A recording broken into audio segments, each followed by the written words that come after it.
안녕하세요. 94일생입니다. 지난주에는 드디어 5년간의 손실이 모두 복구가 되고 플러스 1,800만 원이 되었다고 말씀드렸는데요. 이번 주는 정말 변동성이 커서 정신이 혼미했던 한 주였습니다. 먼저 코스피가 이번 주에 롤러코스터를 탔는데요. 월요일에는 매도 사이드카가 발동되면서 마이너스 5%가량 하락하더니 화요일에는 또 매수 사이드카가 발동되면서 지수가 6.8%의 큰 상승을 보여줬고요. 그 다음 날에는 코스피가 5,376포인트를 찍으면서 다시 한번 최고점을 찍었습니다.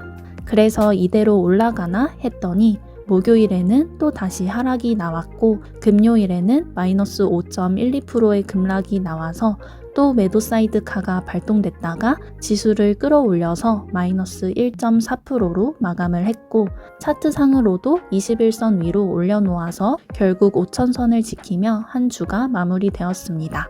이번 주에만 무려 3번의 사이드카가 발동된 건데요. 이런 장은 정말 5년 주식 인생 동안 처음 보는 것 같습니다. 정말 변동성이 심했고 멘탈도 수시로 지옥과 천국을 왔다 갔다 했던 장이었습니다.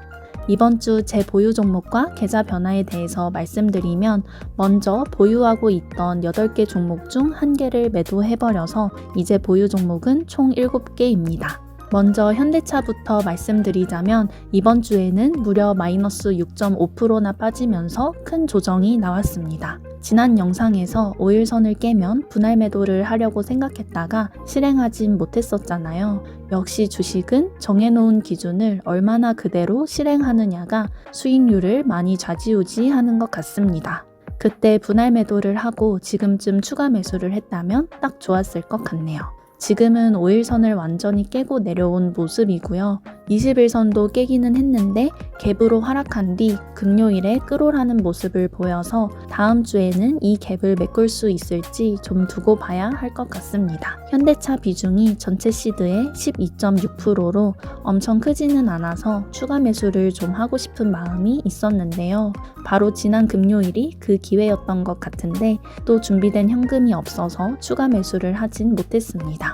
요즘엔 특히나 변동성이 큰 장이기 때문에 이럴 때 현금을 보유하고 있었다면 많이 하락한 날에 종목을 잘 골라서 산 다음에 큰 욕심 부리지 않고 다음 날에 파는 식으로 해서 짧게 옮겨 다니면서 재미를 볼 수 있지 않았을까 하는 아쉬움이 있네요. 현대차도 플러스 80%까지 갔다가 어느새 플러스 56%로 내려왔는데요. 여기서 바로 반등이 나오면 좋겠지만 더 내려도 40만원 정도까지가 마지노선일 것 같기 때문에 이제는 분할 매도는 고려하지 않고 손가락을 잘 붙들고 계속 가져가 보도록 하겠습니다. 그리고 여러분들이 아마 가장 궁금해할 재룡전기인데요. 저는 과연 재룡전기를 팔았을까요? 지난주에 제 인생 처음으로 한 종목에 1억 원을 매수했었는데요. 다행히 지난주에 거의 상한가를 갔다가 23.8% 상승으로 마감했고 이번 주에는 무려 최대 43.5% 상승했다가 쭉 하락해서 17.91% 상승으로 마감을 했습니다. 41,000원에 산 재룡전기가 무려 7만원을 찍고 내려온 건데요. 그때 팔았다면 무려 70%의 수익을 단 2주 만에 얻는 거였네요. 하지만 아쉽게도 저는 팔지 못했고요. 사실 7만원 근처가 전고점에 걸리는 저항선이거든요.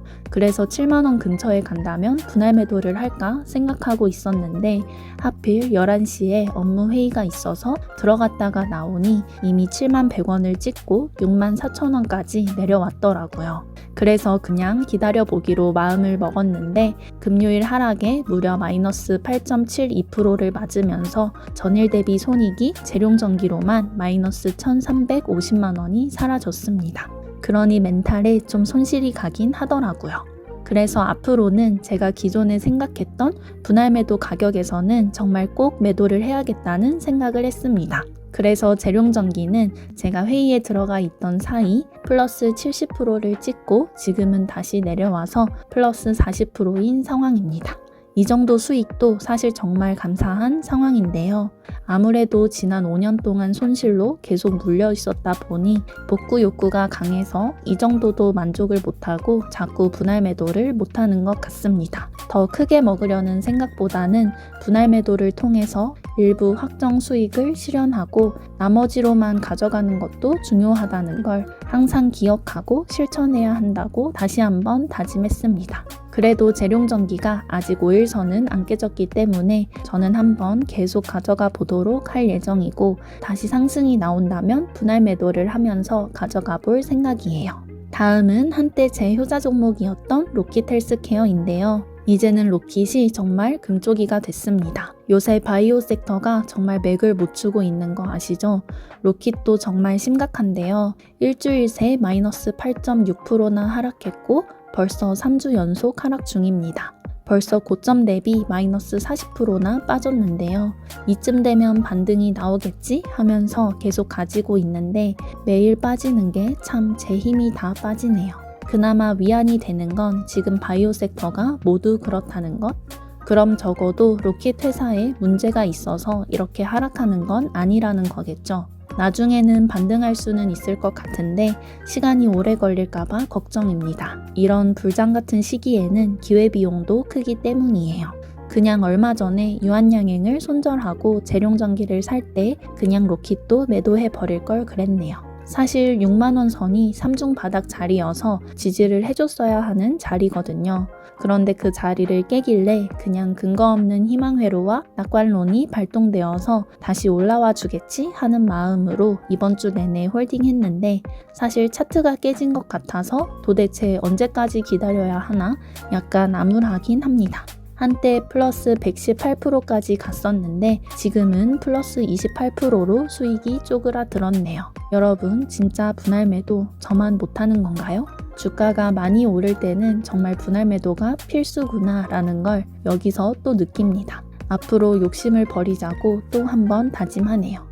심지어 로킷은 처음에 17,000원대에서 2천만원 매수했다가 너무 잘 오르는 기세에 용기를 얻고 72,866원에 2천만원을 추가로 매수했는데요. 그래서 하락할 때 수익만 더 크게 줄어들었네요. 로킷으로 인해 주식 투자 규칙을 한 개 추가했는데요. 어떤 종목이든 플러스 100%를 찍으면 무조건 50% 물량인 절반은 분할 매도를 하자라는 규칙을 세웠습니다.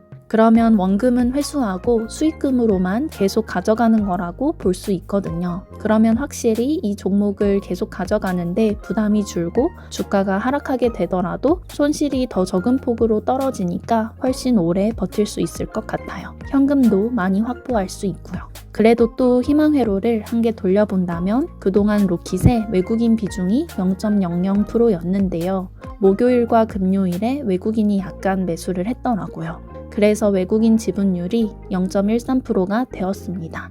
그래서 이제는 좀 외국인의 저점 매수세가 들어왔다고 생각을 하고요. 물론 외인들이 더 낮은 가격에 매집하기 위해서 주가가 더 빠질 수도 있습니다. 그래도 금요일에 미장이 반등이 나와서 저희 월요일 국장에도 반등이 나올 확률이 높잖아요. 로킷을 얼른 60일선 위로 올려놓았으면 좋겠습니다. 만약 60일선이 저항선으로 작용해서 그 아래에서 막힌다면 절반 물량이라도 매도할지 고민하고 있어요. 위로 올라갔을 때 6만원에서 한 번 매도, 7만원, 그리고 8만원에서 또 한 번 매도 이런 식으로 분할로 매도해왔다면 정말 좋았을 텐데 저는 왜 항상 쭉 오른 뒤 제 가격까지 내려왔을 때 적게 수익을 먹고 빼는지 모르겠습니다. 5년 전 완전 주린이 시절에는 마이너스가 크게 갈 때까지 손절을 아예 못했었고 1, 2년 전쯤에는 본전 근처에서 수익 실현을 했었는데 지금은 수익인 종목은 좀 더 길게 기다릴 줄 알게 되었는데 아직까지도 매도는 여전히 어려운 것 같습니다. 앞으로는 매도 시점에 대해서 더 공부하고 연습해야 할 것 같아요. 그리고 에코프로머티는 제가 지난 영상에서 단타 목적으로 충동적으로 에코프로가 붙은 종목에 들어갔다가 물려버린 건데요. 어느새 마이너스 16%가 되었네요. 그래도 차트상으로 이 정도 떨어졌다가 다시 갈 거라고 생각하고 있었기 때문에 별로 감정에 큰 영향은 없습니다. 이 종목은 그래도 어느 정도 바닥을 찍고 추세 전환을 하려는 것 같아서 어느 정도 수익을 내고 나오는 게 목표입니다. 그리고 이번 주에 매도한 종목이 하나 있는데요. 바로 우주항공주 비츠롯 엑스텍입니다. 비츠롯 엑스텍이 지난주에는 플러스 26% 300만원 수익 중이었는데요. 이번 주에 크게 조정이 나와서 다시 재평단가까지 내려온 거예요. 플러스 1% 정도밖에 수익이 안 남았었기 때문에 다시 재평단가 밑으로 내려가면 물린다는 생각에 그냥 매도해 버렸습니다. 결국 플러스 1.75% 20만원 수익만 먹고 빼버렸고요. 목요일에 매도를 했는데 금요일에 장 시작하자마자 마이너스 10%로 시작을 해서 정말 잘 팔았다고 생각하고 있었는데 장 중후반쯤에 하락분을 모두 끌어올해서 일봉 21선 위로 주가를 끌어올려 놨더라고요. 그래서 매도한 걸 후회했습니다. 그치만 후회해도 다시 매수할 수가 없었던 게 비츠롯 엑스텍을 매도하고 확보한 현금을 모두 LG CNS로 시드를 투입했어요. LG CNS는 1월 23일에 매수하고 보유하고 있는 종목인데요. 1,800만원 정도로 제 시드 대비 그렇게 크게 들어가진 않았었습니다. 그런데 비츠롯 엑스텍이 좀 불안해져서 매도해 버린 김에 종목 수를 줄이기 위해 다른 종목을 사지 않도록 LG CNS에 1,200만원을 추가 매수해서 총 3,000만원을 채웠습니다. 제가 목요일에 CNS를 매수했을 때는 양봉이어서 이제 곧 올라갈 것 같다는 마음으로 매수를 했었는데 당일 주가가 음봉으로 마감이 되고 금요일 급락에 또 한 번 주가가 하락을 했습니다. 그래도 어차피 들고 갈 종목, 평단가를 조금이라도 낮추고 비중을 키웠다는 것에 의의를 두려고 합니다.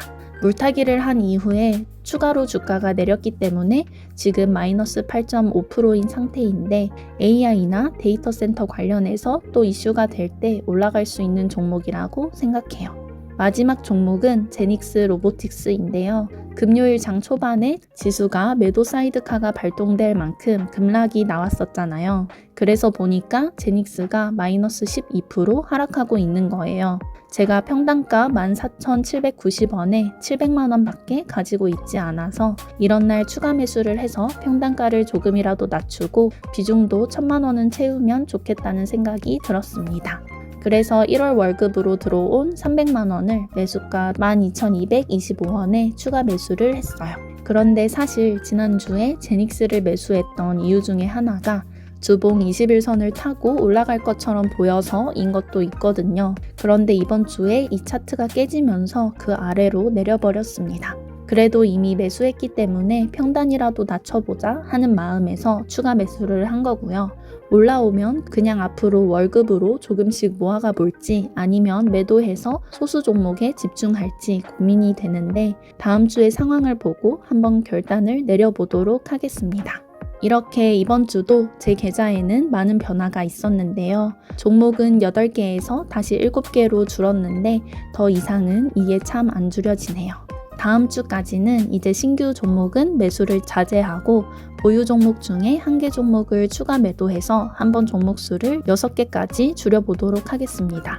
이번 주에는 현대차와 로킷이 크게 내렸지만 재룡전기가 크게 올라준 덕분에 지난주 대비 총 손익이 280만원 정도가 늘었고요. 주식 인생 5년간의 계좌 총 손익은 플러스 2천만원으로 드디어 플러스 계좌에서 머문 지 2주째가 되었네요.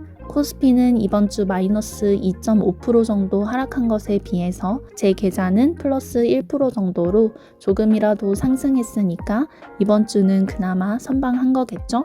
요즘 변동성이 정말 큰 장인데요. 중간중간 파도가 치더라도 결국엔 계좌가 조금씩 우상향하면 된다고 생각하기 때문에 멘탈을 꽉 붙잡고 올해 목표 4억 달성을 향해 계속해서 나아가 보도록 하겠습니다. 이번 영상도 끝까지 시청해주셔서 정말 감사드리고요. 이 영상을 보시는 여러분 모두 부자 되시길 바라겠습니다. 감사합니다.